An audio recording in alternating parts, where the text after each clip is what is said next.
Today is April 9th, 2018, and you're listening to Human Factors Cast, episode 85. Today on the Human Factors Cast, we're talking about DARPA's prosthetic memory stuff, MIT's sub-vocalization device, and Project Zanzibar, whatever that is. It's pretty mysterious. Is that an AI politely interrupting me? Human Factors Cast starts right now.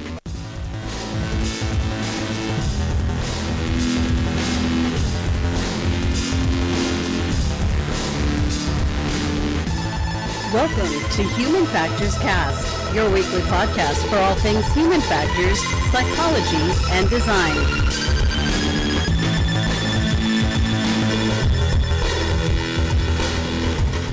Hello, everybody. Welcome back to another episode of Human Factors Cast. I'm your host, Nick Roome, joined today by my good friend and yours, Mr. Blake Arnsdorff.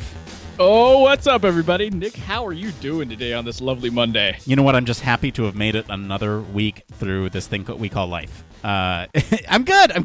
That sounded really bleak and dark, but no, I'm good. I'm happy that we're here talking about human factors. But before we begin, I just have to jump in really quick and talk about something that our listeners will hear tomorrow. Now, as you know, we've done this Patreon refresh, and as part of that, we are doing sort of this bonus podcast format. It's called Human Factors Cast Infinite, and what we're doing as kind of like a treat to you guys is we're releasing the first episode for free to all of our listeners in your normal feed. So you'll get that tomorrow, but going forward, only our Patreon subs at the Human Factors Engineer level will get this. But we just wanted to kind of let you guys know what kind of content you would be getting if you helped us out on Patreon and supported us. And speaking of that, big thank you to Brian for being a Human Factors Engineer supporter on Patreon. So this episode is brought to you by Brian for helping us out. Okay, Blake, let's get into the banter. What's going on with you? Oh, man. Okay, so Nick, my entire life, not really my entire life, but for a very long time, I've always wanted to get like a drum machine touchpad. So for anybody that doesn't know what this is, it's basically just think of a square with a bunch of little square buttons that you could tap and attach sounds to, right? And you can just make beats, that kind of stuff. Make different, drum tracks, that kind of fun gear. But they're really expensive, especially like some of the nicer ones made by Native Instruments or any of those bigger companies. But I found out over the weekend that Native Instruments themselves actually has an app that's free for iPhones. I'm not sure if it's on Android or not, but it's basically a drum machine with a loop station inside of a phone app that you can like download. You can actually plug in your own kind of loops or drum sounds that you want to put into it in the machine and then record it and upload it to the cloud. And I just got to say that for something so powerful that's only on a mobile phone, this thing is really well designed. Like I was expecting, like a lot of, musical software like Pro Tools and FL Studio, like they're very clunky and kind of complicated. It's like the first time the only analogy I always make is that it's like jumping into Photoshop the first time and not knowing really what to do or how to get started. It's like that times 5 sometimes. But this is a really user-friendly thing for like a local phone app, and I don't know, I had a lot of fun making beats over the weekend. Oh, sweet. Yeah. So I just checked; it's not on Android. But I'm curious, what kind of makes this better for you? Is it? For me, it would be the multi-touch aspect of it. You know how like there's some input lag with some of these applications where it doesn't register both positions of your fingers, and it just feels kind of clunky in that regard. Like I would want to be able to hit two of these things simultaneously and have it register that. Well, see, that's the kind of thing that blew me away, right? Because I had really low expectations coming to it, because I've played with physical drum pads that are very sensitive, so you can like do rolls on a single like little pad or little square.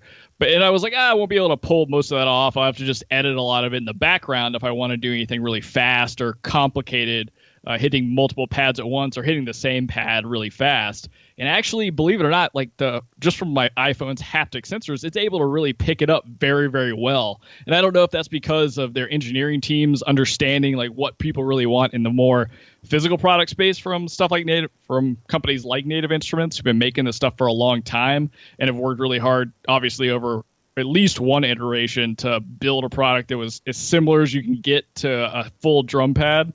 But the biggest thing for me was that I could pop in and download a lot of you can do paid like loops and drum sounds and stuff like that. But you can also like make your own and pull them in from your own libraries from Pro Tools or FL Studio and stuff like that. And I thought that was just awesome. So those were the two big things, like being able to make really intricate beats and it follow my tapping patterns.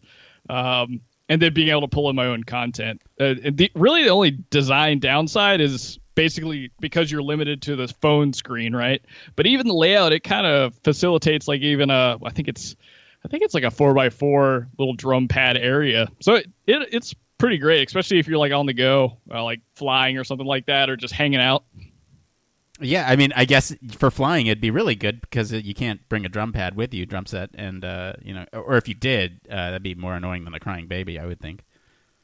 Oh yeah, it'd certainly be like a lot louder, and people do look at you like you're nuts though, because I did it on the way back from Boston. I was just making beats or whatever.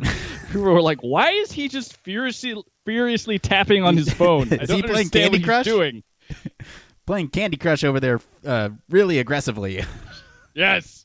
Oh God! But Nick, what's been going on with you, man? Okay, so last week I was hoping to be able to report on MoviePass, and I kind of went over sort of what it is and how to the usability of it. And so over the weekend I had the opportunity to go see 2 movies, one of which we'll be talking about on tomorrow's show. So look forward to that. But one of the things, so I got to see these 2 movies, and I think last week I sounded a little critical of sort of the usability aspect of this thing, and I gotta say it's pretty easy to use. Like, it's less fussy than I thought it would be. Like, I was assuming that because of you have to be within 100 feet of the theater component of it, as well as actually using the card to pay. There were so many points of failure that I was like, there's no way that this is going to go off without a hitch the first time I do this. But sure enough, we opened the app. We did A Quiet Place for opening night. And ooh, that's awesome. Yeah. Did you see that, by the way? No, I have to wait till scary movies come out, or I have to go see it by myself because Elise won't go see scary movies. Okay, well, we'll talk about it tomorrow because I got a lot of stuff to talk about with that. But yeah, so we did that, and to avoid, I don't know what it is about MoviePass, but it's the same kind of thing where, like, if you bring your own cup into a restaurant and sort of the social normative messaging around filling up your cup with water from their machine, like, I don't know, it's the same kind of feeling I get. It's icky, right? Where I don't want to go up to a movie theater kiosk or one of the cashiers behind the register and present my MoviePass card, because I almost feel like it's like, yeah, I'm not really giving you money, like I'm doing it through this service. Like, I don't know how to describe it. So we did these like self-paid kiosks. And that was super easy for us. So it was just it was very easy in every single aspect, and I was expecting something to go wrong at any one of these points. And we did it again for Ready Player One on Saturday, and it was the same thing. It went off without a hitch, and I was half expecting, because I'm out of data this month on my mobile, so I was turning off my mobile. And I was half expecting, since MoviePass uses your data, and we talked about that scandal last week, that they would sort of, lock my account or something because I didn't have connection to the internet. But no, it was fine. I just had to connect it to get my ticket, and that was it. And I am kind of blown away with how easy it all was. Yeah, I'm kind of glad it went so well, too, because when you were talking about it with the price and everything, I mean, it just sounds like an unbeatable deal. But you did, when you were telling us all about it last week, I was a little worried about how that would go process-wise. But it sounds like, from what you're saying, because you said you actually used the in-theater kiosk to kind of like check out and all that kind of stuff and get your tickets. Yeah. So I'm wondering if all these movie theaters have to opt in to allow the service, right? Because if it's integrated into something like that's electronic versus just like going up to a cashier and saying like, "Here's my card." I wonder if that's just like something all movie theaters within that radius or your radius have opted into, versus it being like, kind of that weird stigma that you were feeling of taking the water bottle into the restaurant. Yeah, so I will say that there are a couple AMC theaters that have banned MoviePass because of this very reason. Like they're losing money on it, and so I would assume MoviePass is made aware of these, and they just don't have those. They don't have those movie theaters in their app. I can check. There's one in Mission Valley that actually doesn't allow it. So, like. It's just one of those things that if it's done right, it shouldn't show up in the app, and you shouldn't be able to even get to that place. But if you don't know that, and you go to the movie theater, you go to the AMC without even thinking about it, and it doesn't show up, then you'll have to pay out of pocket. So it's a little less than optimal in that regard. But for the most part, it was a pretty shockingly easy experience. So. Nice, man. Well, I'm glad it all worked out. That's so sick. I'm totally going to try it now. Yeah, please do. We can go see some movies together. Yeah! All right, I have Ready Player One on here, but we might talk about that tomorrow instead. It's a movie. It's virtual reality, and yeah, I'll have my full thoughts on that tomorrow. Anyway, I just want to get into some stuff before we get into the news here. Like I said, the Patreon refresh, go check that out if that's something you feel like you can support. We would greatly appreciate that. Any little bit helps. Like I was saying earlier, we are trying out this Human Factors Cast Infinite. Now, I think I described it earlier, but just in case I didn't, covering my bases here, it's a weekly podcast where Blake and I talk about human factors, etc. This is a plethora of topics, right? So this could be anything from like spoiler casts, from whatever your favorite media is, or what our favorite media is, I guess. Experimental human factors content, which we're really excited, right? So things like human factors history, human factors research highlights, there's just experimental things. And so your pledge kind of helps us experiment with content, and we want to benefit the people who are helping us. So we're hoping that these will be beneficial to you, and if that interests you, we encourage you to go check us out and consider giving a pledge. I hate asking for money, but supporters like you help keep the show afloat. So let's get into some events. We got Kai coming up. That's later this month. Woodrow's going to be over there helping us break that down. We got HFES International this year in Philly from October 1 through 5, and then HFES Australia, and that's in Perth, Australia, from November 26th through the 28th. So lots of events. If you guys know of any events, please jump into our Slack and let us know if there's any events. We'll be happy to plug them, and join the community there. We got a lot of good discussion this week about some of our news stories, and on that note, let's get into the news stories. Yes. This is the part of the show all about human factors news. This is where we talk about everything related to the field of human factors. This could be anything from, you guessed it, anything. It could be, as long as it deals with human factors, it's fair game. Blake, what do we got up first this week? I don't know. It's a Monday, whatever. It is a Monday. All right, let's start off this Monday with a bang for sure. So the new research funded by the Defense Advanced Research Projects Agency, aka DARPA, has shown that electrodes implanted in the brain can improve memory. The concept may sound like science fiction, but according to a new paper in the Journal of Neural Engineering, technology like this may be the reality before too long. In a military-funded pilot study, scientists successfully tested what they call a prosthetic memory, a neural implant that can learn to recognize your brain activity when you correctly recall new information, and later replicate that activity with electric signals to give your short-term memory an actual boost. So in a small test of about 15 patients at Wake Forest Baptist Medical Center, this prosthetic memory system helped patients improve their short-term memory by an average about 35%.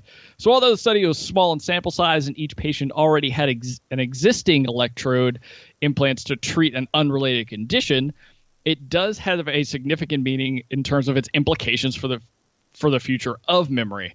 Significantly more research is going to be required for something like this to become more of a commercial prosthetic when we're talking about memory implants, but it could soon become a reality. And now, Nick, I've stopped really thinking that anything that's going to come from DARPA can be related to science fiction, because they seem to be able to bring this stuff to more life than any other agency out there. That's really funny you say that. I completely agree, because we've seen sort of these concepts from DARPA before where we've seen them in science fiction, and then we see DARPA working on them, and some sort of application comes out of it.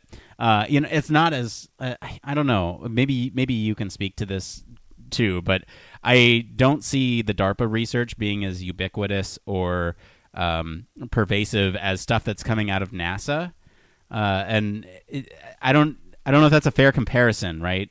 But just in terms of the science fiction becoming reality aspect of it, I don't like. I see more stuff from NASA that comes to that realm than DARPA, but it's still like something like this could potentially. I just feel like there's not that follow through.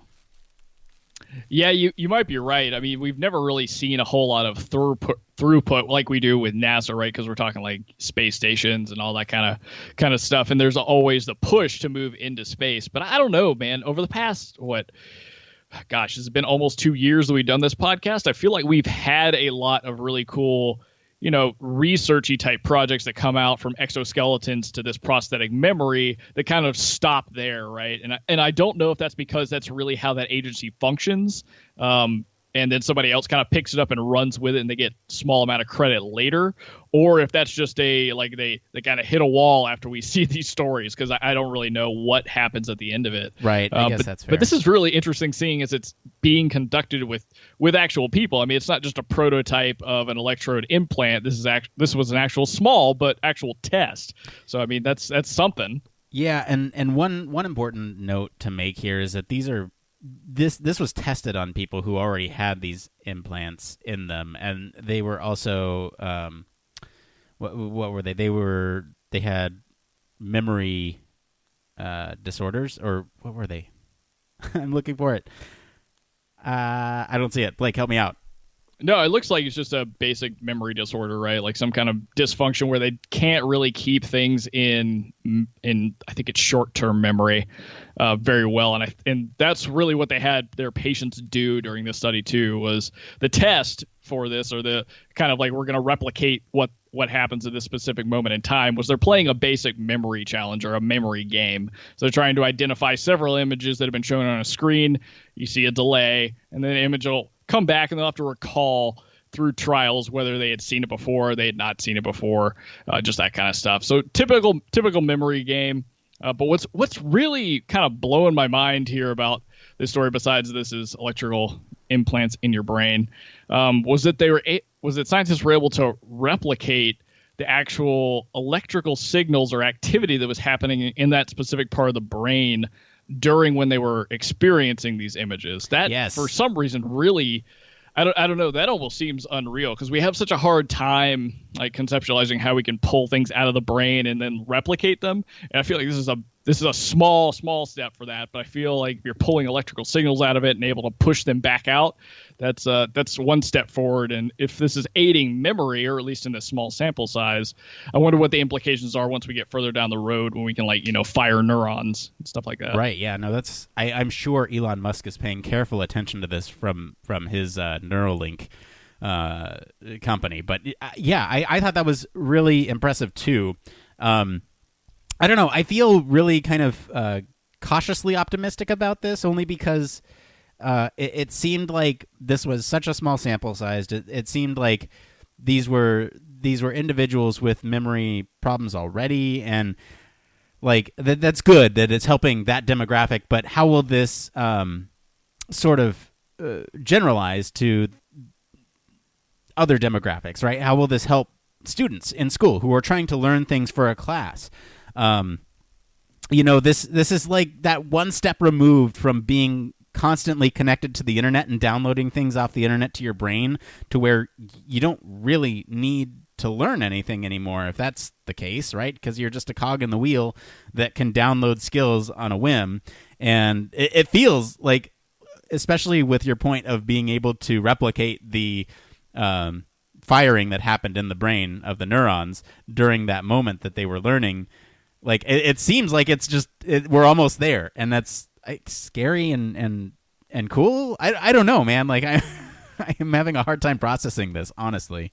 Well, I mean, think about it. This is kind of like a bastardized version of what's happening. But think about if in the student case that you're mentioning, right? Like, what if you're studying for a test? I definitely experienced this a bunch throughout college, where there was something I just sucked at, and I just couldn't get it through my brain, couldn't really get things to work. And when I got to the test, sometimes I did fine, sometimes I didn't. Well, what if in this case you could stimulate your own brain to kind of fire some of the same electrical signals of when you were that you were kind of going through when you were studying or looking at flashcards for this specific part of a test. It could like, act as a different kind of memory aid to try and really not help you cheat, but help you get in that same frame of mind. It's kind of like going and sitting in the room that you're going to take a test in to study in to try and get that like little bit of extra edge on people that you're already comfortable in the situation. So I can see how it can be abstracted, but I really like, obviously, I don't know. This is from Live Science. I feel like whoever wrote this is a good scientist, in my opinion, because they were very clear about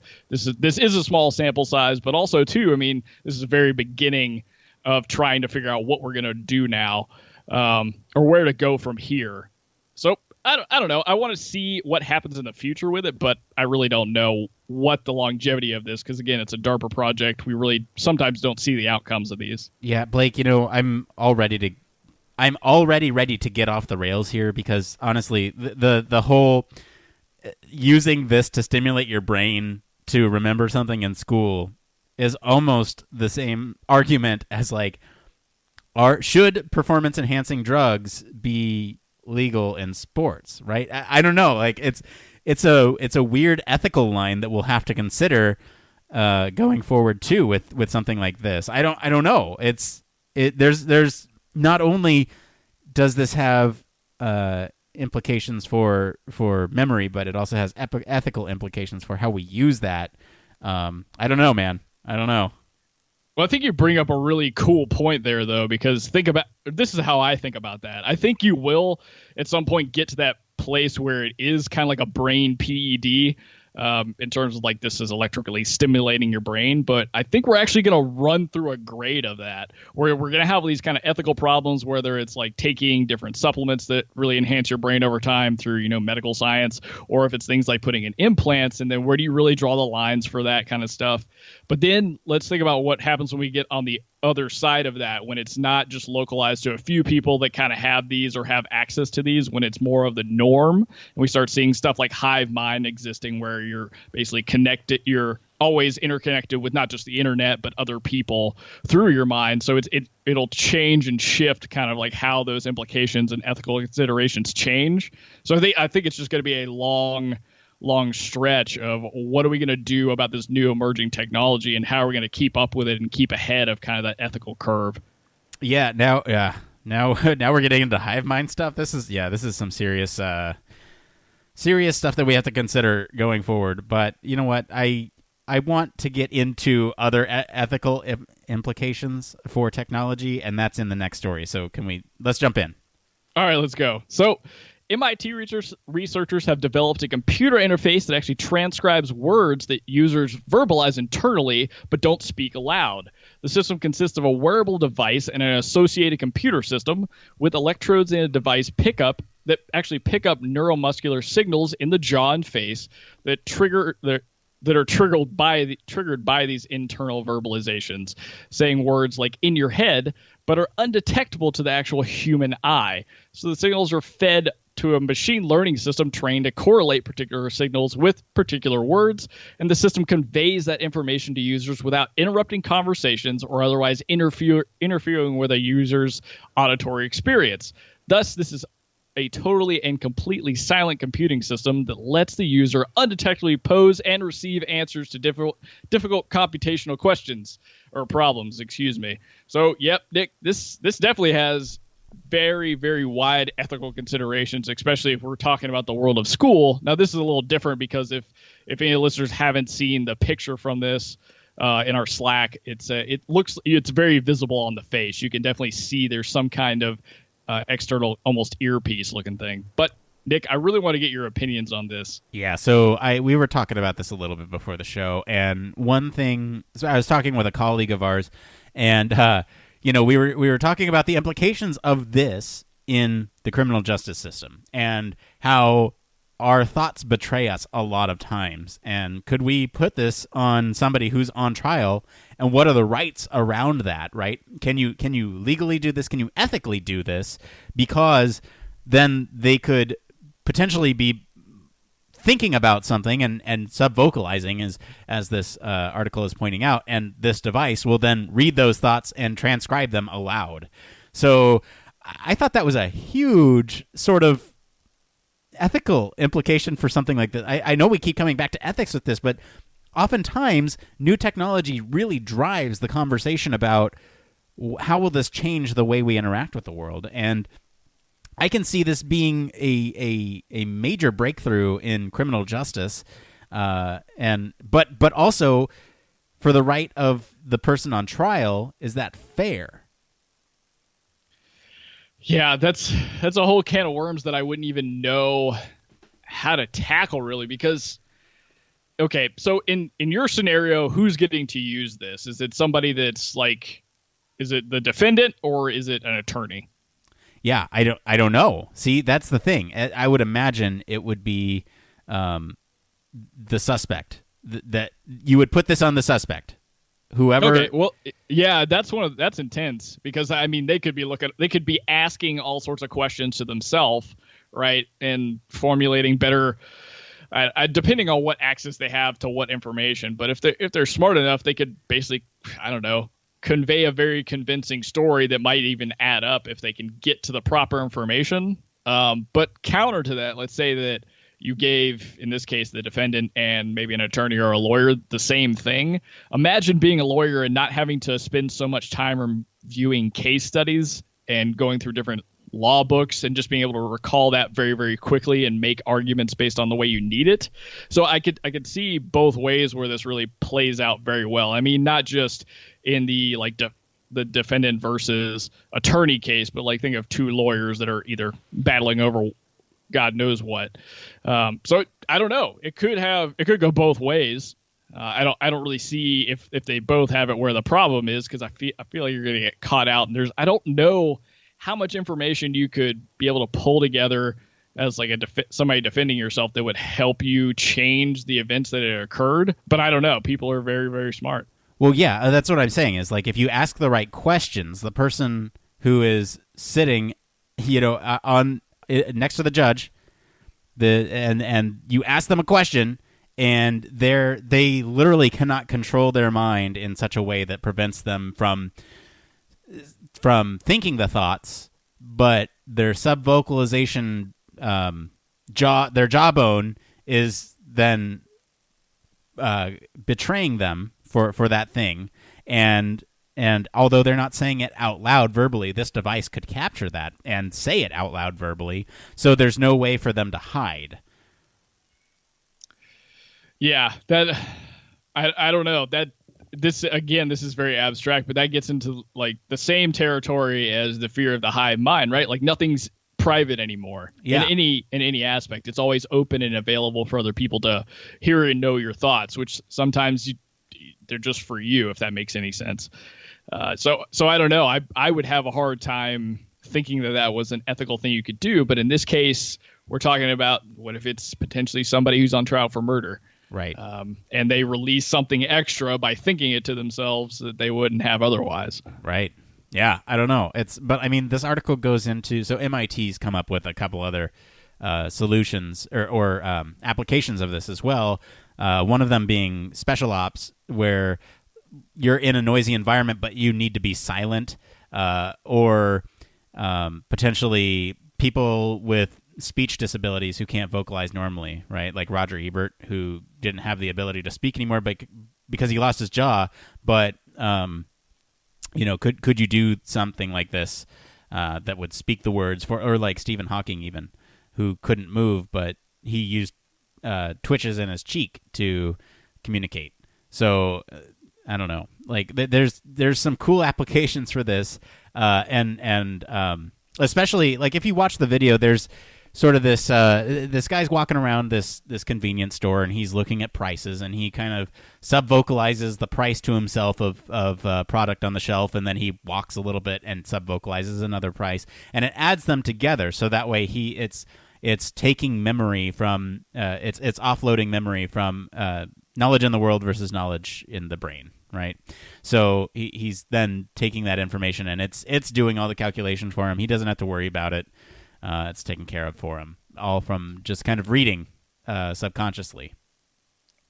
Yeah, the one thing that I would love to either talk to somebody who's gotten to use this or be able to use it myself, because I can only I can't imagine how this gets around the problem of creating more workload for your mind, right? Like if they give an example about, let's say you're having a conversation with somebody, and instead of pulling out your phone and Googling it, you could just do it internally, and you would receive the answer. And I mean, in the beginning of the blurb, it talked about how it doesn't really interrupt your current user experience. Like I just feel like it would be a little overwhelming or something to get used to. And I wonder what that would feel like from like a cognitive aspect, like trying to focus on talking to somebody and then at the same time internally asking yourself questions and then receiving feedback and throwing that back into the loop of what you were talking about, and then trying to extract that into more serious context like work or the justice system. It just sounds like a really interesting auditory design problem to me. Yeah, and sorry, I just was reminded of another thing. So this actually includes a pair of bone conduction headphones, right?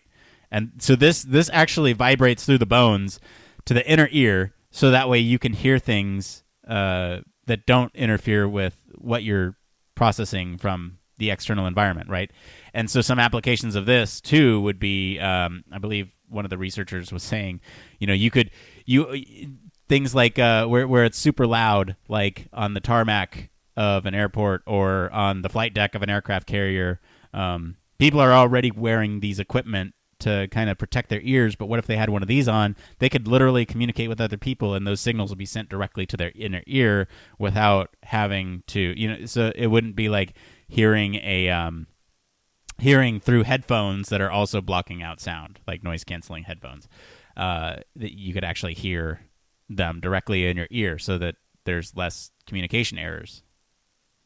Man, this sounds like it just is the $1 million idea of 2018 then, because that impacts so many industries that have like very complex work environments where the sound is a really big problem, or the military applications that we talked about. So wow, I can't wait to see these kind of roll out, I hope, because I know it's from MIT and it's definitely in a research phase. And again, we've talked about it over the past year, different stories that come out, and we don't really see the end result. But I hope something like this keeps rolling out, and then on top of this, like the accessibility aspect of it makes it even cooler, right? I agree. Yeah. So let me ask you a question though, Blake. This might be a little bit of banter and might go off into a little tangent, but that's okay. I'm fine with it. Sure. So when Google Glass came out, there were a lot of sort of there was hesitancy to wear this thing because it looked so goofy, right? It was a pair of glasses with this kind of bulky arm that goes around your ear, and it had the projector on the right side. Would you wear something like this knowing the benefits of it? Like the benefits with Google Glass were a little bit nebulous, right? Like you could do apps through your glasses that could do augmented reality overlays. The promise of the future was there, but it wasn't quite there. With something like this, I feel like you'd immediately get benefits. So despite this thing looking goofy as hell, would you wear something like this? Oh, yeah, definitely. Because Google Glass was one thing for me, because I got to try a lot of early prototypes when I was interning up in Mountain View for NASA at one point, and a friend of mine worked there. And, I mean, it was super hard because I had glasses and they were glasses to put on glasses. And then like we've talked about, the application of it like kind of hit into a totally different demographic, but it was very awkward to wear and all that kind of stuff. And I just didn't see the utility here. And this is going to sound kind of lame, but for the fact that you could potentially continue having a conversation with somebody and actually not have to bring your phone out and stop the conversation and look something up, like looping yourself back into just, having very intense conversations. I mean, I would do it just for that aspect. Much less if I was in some kind of work environment that made it really intense for me to have to like wear headgear like this, and this saves my hearing later down the road. I think it has so many more benefits that outweigh any of the kind of cosmetic costs of it, right? But I don't know. What do you think about it, Nick? I don't know. Yeah, I'm kind of with you in the sense that I would wear it. I don't know if I'd wear it for the same reasons you would. I'm thinking about this from the perspective of like, what if there was some sort of integration with a service like Evernote or OneNote where literally every thought that you have throughout the day gets automatically uploaded to these things. So that way, if you're like, oh, I know I thought about that earlier today, and if it time stamped it with your thought as well, I can see that being very beneficial to just search, just global search, like your own thoughts. Search your own global thoughts. Like, I know I had this thought earlier, but like, I don't remember what it was. I remember it was about this thing, and maybe just search some keywords, right? And you know your keywords better than anyone else does, so you might be able to key into that easier. But I would wear it for that very reason, if not. You could almost like, yeah, I don't know. I'm thinking about everything that I would use this for, where I'm like, I know I had stuff to do, but what is it? Well, I search to do because I've trained myself to say to do this, to do that, and then that way every thought that I ever have is transcribed in that syntax, so I can go back and search it, or like. Buy this at the grocery store, buy this at the grocery store. And then while I'm at the grocery store, literally just, or start thinking in a way that's almost better for organization like that and use the tool itself to recall that information. What did I need at the grocery store? And then it recalls everything with the grocery store tag and presents it in your ear on loop. Like there's a lot of things that I can see this being really beneficial for. And sort of the automating the grunt work tasks, I think, would be the biggest thing for me, or being able to search my search my thoughts. That's kind of the most promising thing to me with this.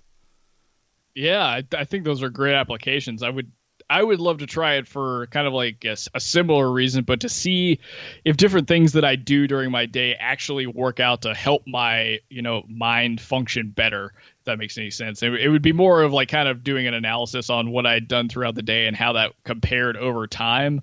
But doing things like meditation or taking nootropics or seeing how over time, how many times I have to go and search keywords, or how much more clear my thoughts are over time versus like in stressful moments. I think it would be fun just to kind of analyze my own thoughts over a long period of time, or maybe even if it can pull out some of the stuff from my entire lifetime.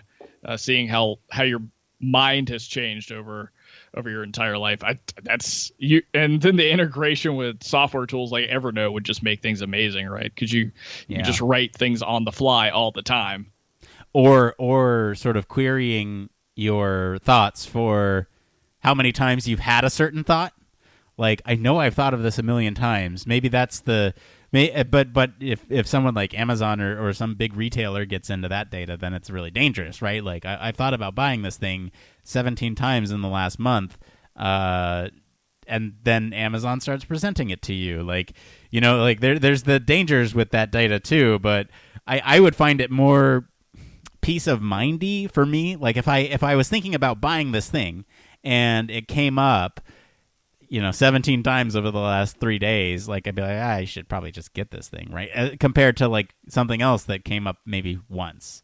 So I don't know. And being able to see like charts about how much you've thought about something. I don't know. I get really geeky about data. And so that's probably just my inner geek going, data. Yes, about me. And that's even great. That's even better. Another application too would be like potentially transcribing podcasts, because that's something we do. We could do that. Yeah, I mean, we could just start doing that right now. Yeah, we could.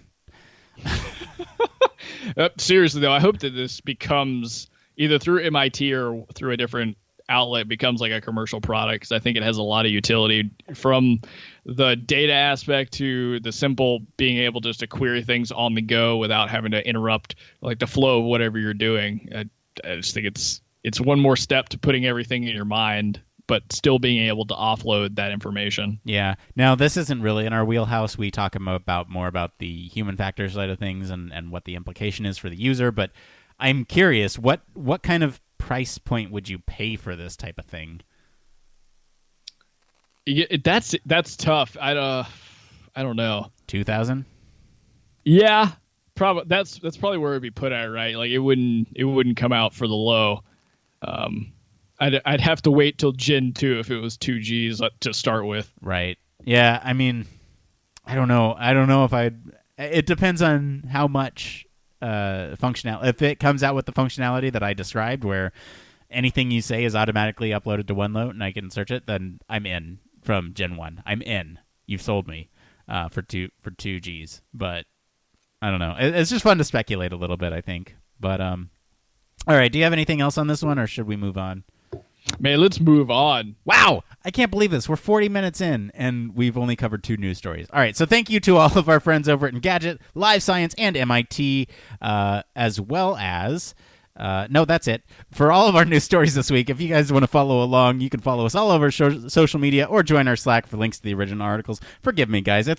I'm on a staycation, if you will. It's my week off. So if I'm a little lazy, that's why. Blake, what do we got up next?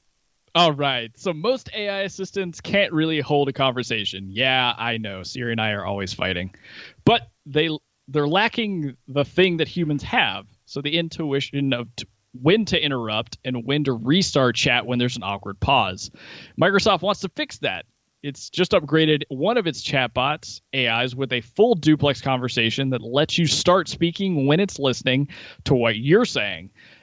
As it can predict what you're likely to say next, it knows when to interrupt you with the important information or say something more when both sides go suddenly quiet. The initial plan is to spread this technology to Microsoft's other chatbots. The goal of holding a two-way discussion that feels much more like you're having a conversation with a real person maybe will help people use their chatbots more often. So, Nick, I have a related but not directly related question for you. When it comes to AI assistants, how often have you used a Microsoft AI assistant? Oh, rarely. Yeah, me too. And I think I used Cortana for the very first time the other day. So I'm actually really excited to try this because this is something that I would like to have more of.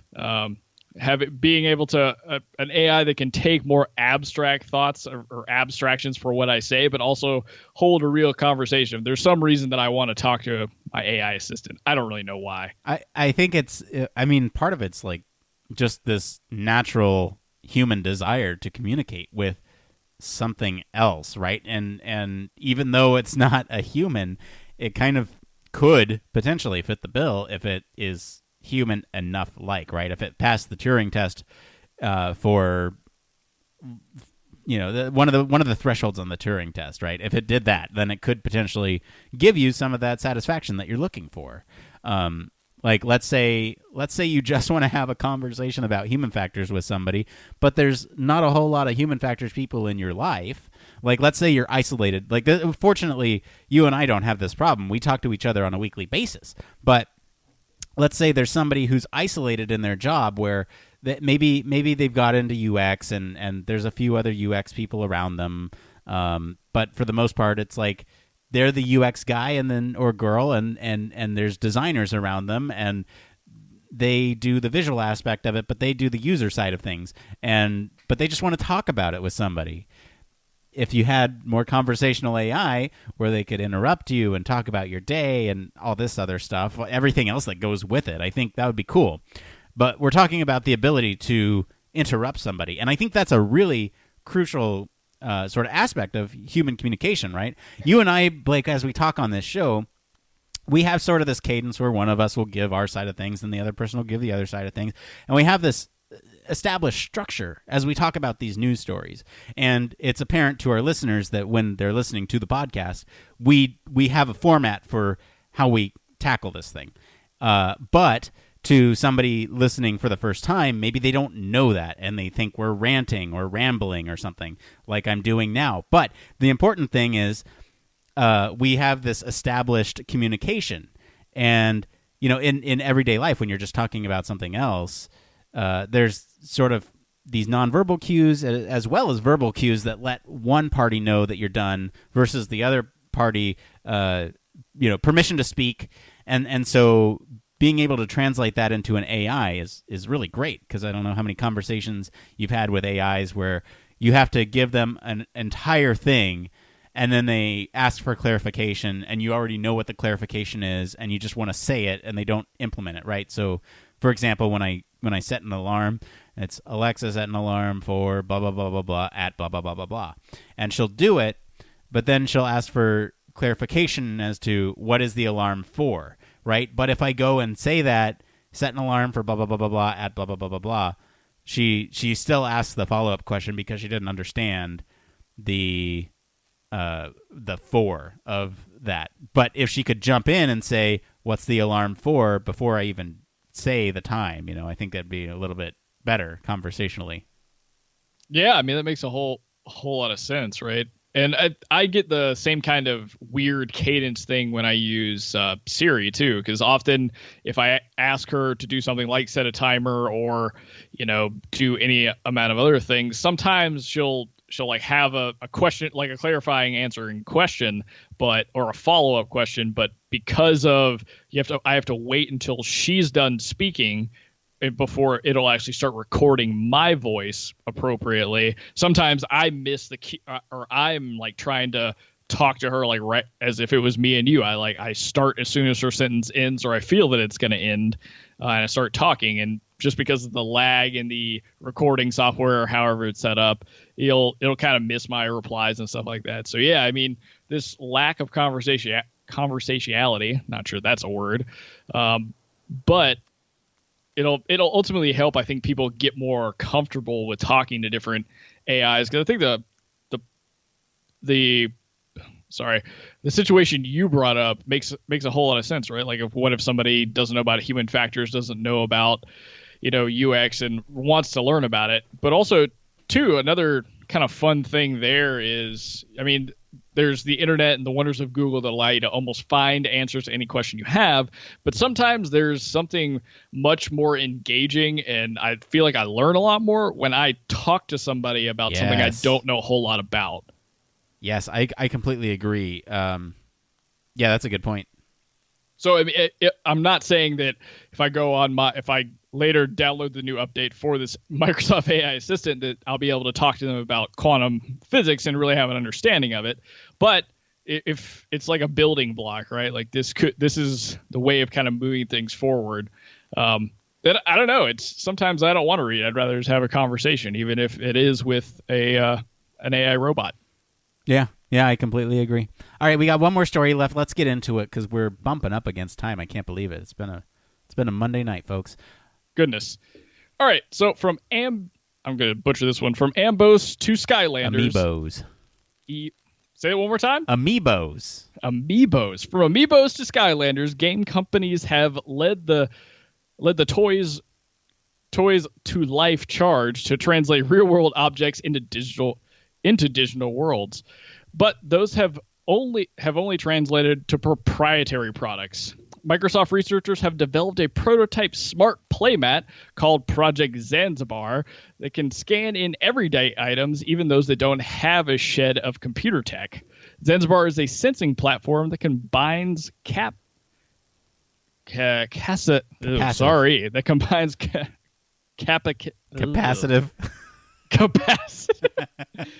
Monday night, folks. It's a long Monday for Blake, too. All right, it combines capacitive sensing to track finger movements with near-field communication, NFC, to detect objects.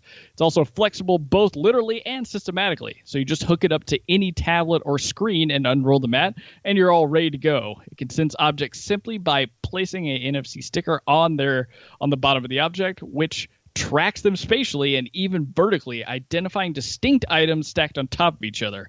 So there's obvious benefits for play and learning, but there's no reason it couldn't also be used at work for modeling real-world objects in digital spaces for architects, civic planners, or even home designers. So while Zanzibar is a long way from becoming a consumer product, the team behind it will present their findings at the AMC Kai conference in Montreal later this month, so though the paper will be downloadable right now. So while I go figure out how to say capacitive, Nick, tell us about what you think. So this is really cool. I don't know if you've ever used any of these toys to life or anything like that, the technology. So basically what you got is sort of you put the toy on this predetermined.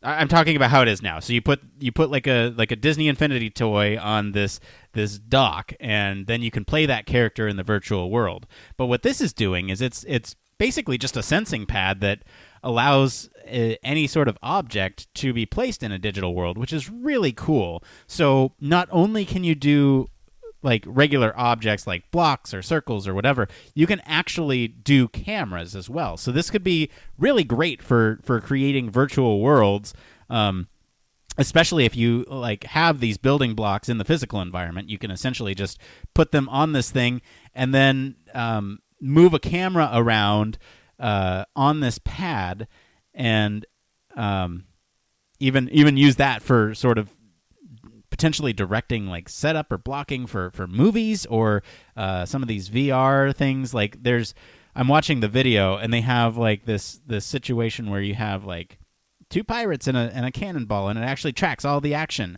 You could also do things like I don't know if you ever watched some of those like kids shows where they have like the cards that activate monsters in a hologram form in front of them. You could almost do that kind of thing.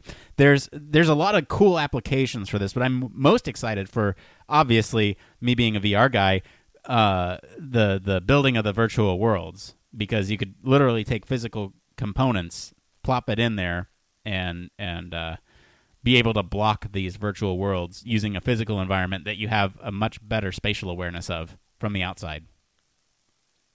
Which just blows my mind away, right? Because now you're just taking physical objects and then sticking them into a potential virtual world with really not a whole lot of having to do any kind of programming or coding or learning how to use frameworks. I mean, you're literally using a mat, and it's translating those objects into that virtual world for you. And I mean, I could see people even building virtual worlds kind of as a starting place, using just this mat to kind of like get things spatially oriented in the way they want. Now, when we're talking about this, Nick, just for listeners, how big is this mat?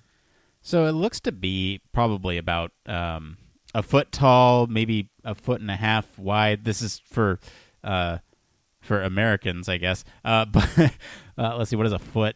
1 foot to, what is it? What would it be, like meters, I guess? So like a third of a meter tall and probably like half a meter wide for our international folks. I'm trying to be inclusive. That makes sense for sure. And that's a pretty good amount of space that you could fit a lot of different kind of objects and build around from there. So I don't even know, man. I mean, that would be just, I want to see like the interplay between how this would feel having something in the real world and being able to interact with it and then see it populate in a virtual reality headset. Yeah, so well, at least in the virtual world aspect of things, right? Like I think it's really cool.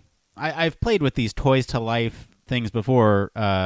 My experience is mostly rooted in Disney Infinity, obviously, because I'm a Star Wars guy, and they had a whole bunch of Star Wars figures that I've collected and are sitting on a shelf somewhere.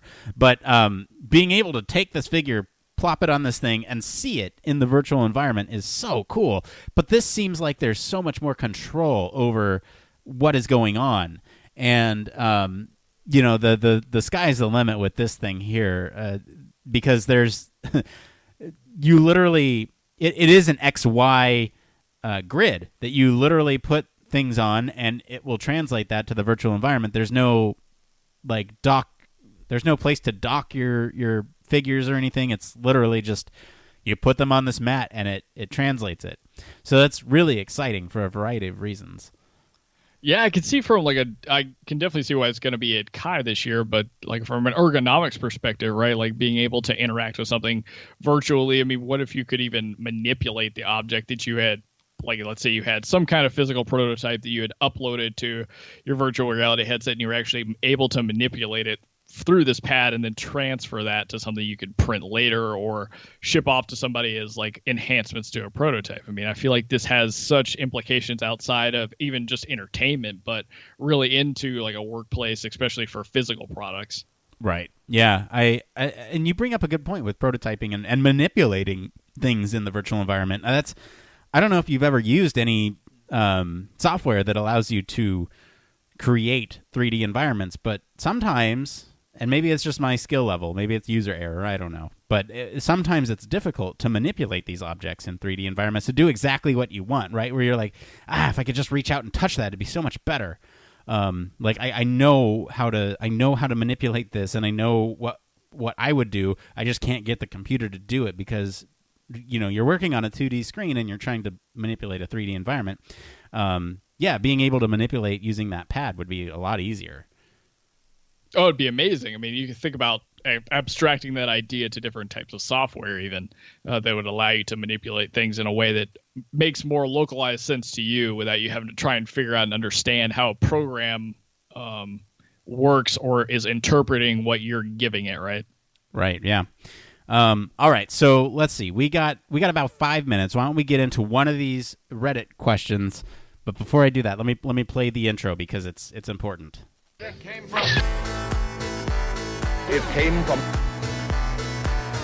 came from Reddit. So, like I said, we're going to talk about something Reddit here. This is the part of the show where we search all over Reddit to bring you topics the community is talking about.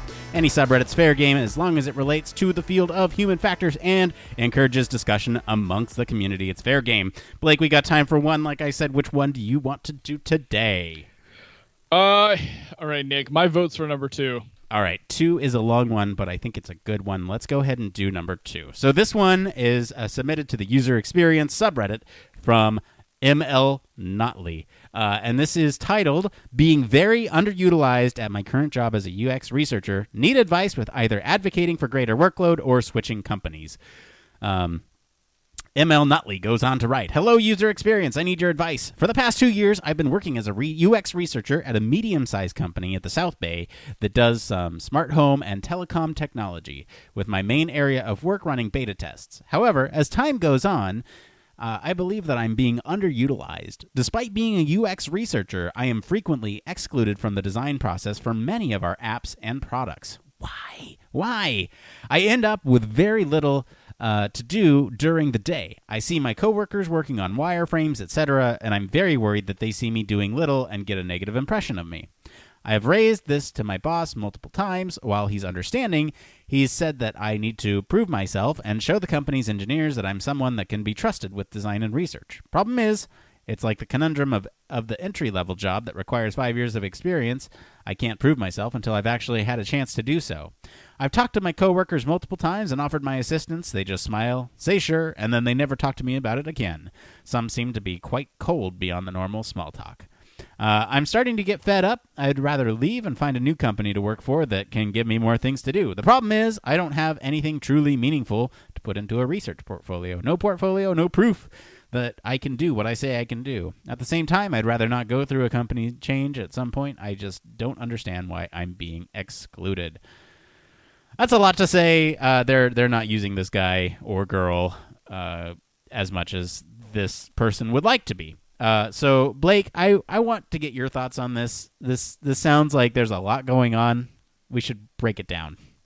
Yeah, this one's really, really heavy. So I'm just going to take it piece by piece the way I would kind of tackle it.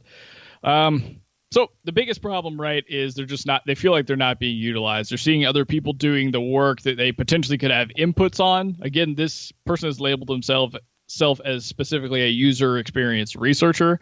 So maybe that only includes doing kind of like the backside research that you're providing the inputs to the engineers or to UX designers, however it works at the specific company.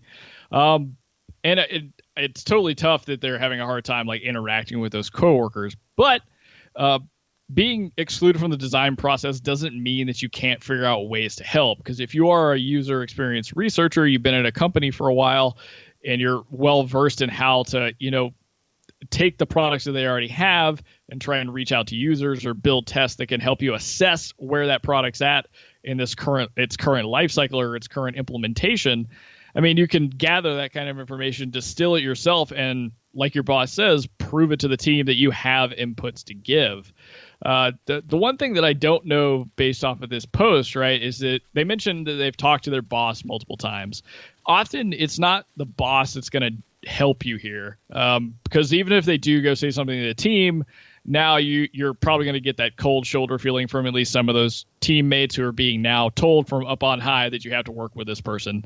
Now I've experienced it in different situations where that is helpful to kind of get your foot in the door if you've tried everything you can to, prove yourself or try and work with different engineers or different people in the company and they just are not very receptive. Sometimes that's the case, but it sounds like you need to show them what you can do based off of the resources that you have. If you feel like you're being unutilized during the day, well, don't let yourself sit there and think about the fact that you're being unutilized. Think about the skill set you have and what even small things could you start doing? Could you start suggesting metrics to bake into a web product if that's what it is? Could you, take older prototypes or the current implementation of the product and try and talk to people about it?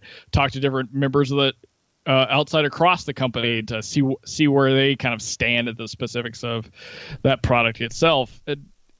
And so I don't know. I'm gonna have to agree with your boss. You might just need to prove yourself. I don't know how long you've been there. But it really sounds like you've got to take the skills you have, run with it, and try and get something out of it. As far as like trying to find another job and you don't have any proof, I feel like there are definitely ways around that. Depending on if you went to school for UX or whatever your degree or background is in, you can always kind of spin research topics maybe that you had done in school into some portfolio piece. Really, again, like Nick and I have talked about on this podcast before, illustrating the process and the story behind it. Another way to get involved is to find different organizations that specialize in user experience, such as like nonprofits like the User Experience Professionals Association or UXPA. Oftentimes they need board of directors or people to volunteer and help out at events, and that can help you like open the door to find small one-off jobs that you could potentially turn into a portfolio piece. One other place that if you're posting on Reddit, you should use Reddit to try and find ways to help people if you can. I've actually helped somebody design or gave preliminary designs to somebody for free on Reddit, and I turned that into one of my own portfolio pieces. So there's a lot of avenues to build your portfolio up. Don't let it feel like you're getting hurt by having this job and getting this experience and nothing to show for it. You just have to go find stuff that you can illustrate what you know through if you're really looking to get to another job. Yeah, so I think you really hit a lot of the points, Blake, that I would too. I know it sucks. It sucks when you like feel like you're not being utilized and that your skill set is not being or that your skill set is not being met. So I know it's easier said than done, but try to stretch yourself. And there's advice out there. I can't credit to any one person because it's advice out there. But when you feel like your job is being threatened or when you are unhappy with your job, double down on your work responsibilities and really put like twice the amount of effort into that job and see what you get out of it. And if you still get nothing out of it, then that's when you go look, right? You don't just call it quits at your low and say you're done and get out of there. You want to make sure you are considering all aspects of it, that you give it a good, honest try before you left. And, if they still don't pull you into things, then maybe the company's not right for you. Maybe you do look elsewhere. But like Blake was saying, I've offered this advice before on the show. There's always a way to spin your portfolio. There's always a way to spin the stuff that you've done to make it look desirable towards potential employers. Now, whether or not you've just been involved with a little bit of user research or whatnot, I'm positive you can find some nuggets of information to bring to your portfolio or bring to your resume that will then that you can spin to say, look, I actually do know what I'm talking about, and there's ways around that. So. Aside from that, I don't really have a whole lot else to add to what Blake was talking about. It sucks that that's the position that you're in, but give it your best, and if nothing changes still, then I think you should find your way on the way out and find another job that you're going to be happy with, because it's out there. I promise it is. I promise it's out there. You just gotta look for it. Maybe it's the one you're at now. I don't know. I don't know. Blake, it's been a Monday. So I'm going to go ahead and say goodbye. That's it for today, everyone. Let us know what you guys think of the stories this week. Did you like them? Did you hate them? Let us know. If you guys have any suggestions for topics or news stories you want us to follow, you can head on over to our Slack. Join the discussion in there. We have people posting all the time. Different news stories that we sometimes use, sometimes we don't. It's okay. Sometimes we leave it exclusive for you guys. I don't know. You can also follow us all over social media, too. Head on over to our Human Factors Cast, LinkedIn, Facebook, or Twitter at HFactors Podcast. Be sure to check out our SoundCloud and leave us a comment over there if you like what you hear. You can send us an email at humanfactorscast@gmail.com. We read every single one. We don't always read every single one on the show because sometimes they're hurtful and offensive. Just kidding. They're always good, but don't do it. Just go. Email us. If you want to do things the old-fashioned way, you can do that, too, at 901-646-1432. You can leave us a voicemail there. That's 901-646-1HFC. It's a Monday night. I'm happy. We're done. It's good. We're going to talk about things tomorrow, too. It's all good. If you like what we're doing and want to support us on our Patreon, we urge you to consider maybe making a pledge. It's okay if you don't, but again, every little bit goes towards the show. It's at patreon.com/HumanFactorsCast. Like I said, tomorrow you will receive the first episode of Human Factors Cast Infinite for free. That is our gift to you. Be sure to like, subscribe, review us on Apple Podcasts, the Google Play Store, or whatever your favorite podcast directory is. And of course, you can always reach us at our home on the web, humanfactorscast.com. Mr. Blake Arnsdorff, thank you for hanging out with me on a Monday night and getting through this together. Where can our listeners go and find you if they want to talk about sub-vocalization? Oh, man, if you guys would like to give me hell about how hard it was to say capacitive, you can always find me at Don't Panic on UX, Don't Panic UX on Twitter, Instagram, or YouTube. What is going on? It's a Monday. This is ridiculous. All right, as for me, I've been your host, Nick Roome. You can find me on LinkedIn or Twitter at Nick_Roome. Just let me know you're a listener. Thanks again for tuning in to Human Factors Cast. Until next time, it depends. It depends. It depends. How did Blake learn how to talk?